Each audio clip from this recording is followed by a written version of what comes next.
ನಮಸ್ಕಾರ ವೀಕ್ಷಕರೇ, 30 minutes 30 news ವಿಶೇಷ ಬುಲೆಟಿನ್ಗೆ ಸ್ವಾಗತ. ನಾನು ಸೌಮ್ಯ ಮಳಲಿ. ಇವತ್ತಿನ ಪ್ರಮುಖ ವಿದ್ಯಮಾನಗಳ 30 ಸುದ್ದಿಯನ್ನ ಒಂದೊಂದಾಗಿ ನೋಡ್ತಾ ಹೋಗೋಣ. ಆದರೆ ಅದಕ್ಕಿಂತ ಮುಂಚೆ ಒಂದು ಬ್ರೇಕಿಂಗ್ ನ್ಯೂಸ್ ಇದೆ, ಅದನ್ನ ನೋಡೋಣ. ಆರ್ಥಿಕತೆಗೆ ಚುರುಕು ನೀಡಲು ಈಗ ಸಿಎಂ ಮುಂದಾಗಿದ್ದಾರೆ.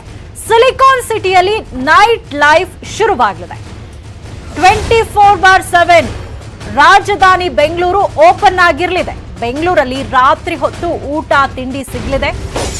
24 ಗಂಟೆಯೂ ಹೋಟೆಲ್ ರೆಸ್ಟೋರೆಂಟ್ಗಳನ್ನ ಓಪನ್ ಮಾಡೋ ಚಿಂತನೆಯಲ್ಲಿದೆ ಸರ್ಕಾರ.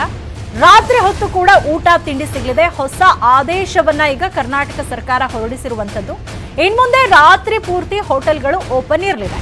ರಾಜ್ಯದಲ್ಲಿ hotel, bakery, sweets stall, ice cream ಪಾರ್ಲರ್ಗಳು ತೆರೆಯೋದಕ್ಕೆ ಅವಕಾಶವನ್ನ ರಾಜ್ಯ ಸರ್ಕಾರ ಮಾಡಿಕೊಡ್ತಾ ಇದೆ.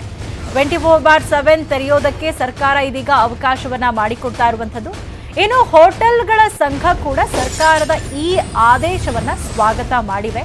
ಇನ್ಮುಂದೆ ಬೆಂಗಳೂರಿನಲ್ಲಿ ರಾತ್ರಿ ಹೊತ್ತು ಕೂಡ ಊಟ ಸಿಗಲಿದೆ. ಈಗ ಸಾಮಾನ್ಯವಾಗಿ ಇಷ್ಟು ದಿನ 11 ಗಂಟೆ ಅಥವಾ ಮ್ಯಾಕ್ಸಿಮಮ್ 12 ಗಂಟೆ ತನಕ ಈ ಹೋಟೆಲ್ಗಳು, ರೆಸ್ಟೋರೆಂಟ್ಗಳು ಇವೆಲ್ಲವೂ ಓಪನ್ ಇರ್ತಾ ಇತ್ತು. ಆದರೆ ಇನ್ಮುಂದೆ 24 ಗಂಟೆಯೂ ಹೋಟೆಲ್ಗಳು, ರೆಸ್ಟೋರೆಂಟ್ಗಳು ಓಪನ್ ಇರೋದಕ್ಕೆ ಸರ್ಕಾರ ಈಗ ಅವಕಾಶವನ್ನ ಮಾಡಿಕೊಟ್ಟಿರುವಂಥದ್ದು. ಇದನ್ನ ಹೋಟೆಲ್ ಮಾಲೀಕರ ಸಂಘ ಕೂಡ ಸ್ವಾಗತ ಮಾಡಿದೆ. ಗೃಹ ಇಲಾಖೆ ಅನುಮತಿಗೆ ಈಗ ಹೋಟೆಲ್ಗಳು ಕಾಯ್ತಾ ಇರುವಂಥದ್ದು. ಇನ್ನು ಮುಂದೆ 24/7 ರಾಜಧಾನಿ ಬೆಂಗಳೂರು ಓಪನ್ ಇರಲಿದೆ.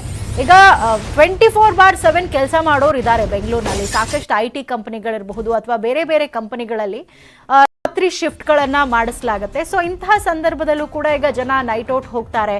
ಸೊ ರಾತ್ರಿ ಹೊತ್ತು ಆಚೆ ಬಂದಂತಹ ಸಂದರ್ಭದಲ್ಲಿ ಈ ರೆಸ್ಟೋರೆಂಟ್ಗಳು, ಹೋಟೆಲ್ಗಳು ಇವೆಲ್ಲವೂ ಕೂಡ 24/7 ಓಪನ್ ಇರೋದಕ್ಕೆ ಸರ್ಕಾರ ಈಗ ಆದೇಶವನ್ನ ಮಾಡಿಕೊಟ್ಟಿರುವಂಥದ್ದು. ಆರ್ಥಿಕತೆಗೆ ಈ ಮೂಲಕ ಬೂಸ್ಟ್ ನೀಡೋದಕ್ಕೆ ಸರ್ಕಾರ ಈ ರೀತಿಯಾದಂತಹ ಒಂದು ಪ್ಲಾನ್ ಅನ್ನ ಮಾಡಿಕೊಂಡಿದೆ.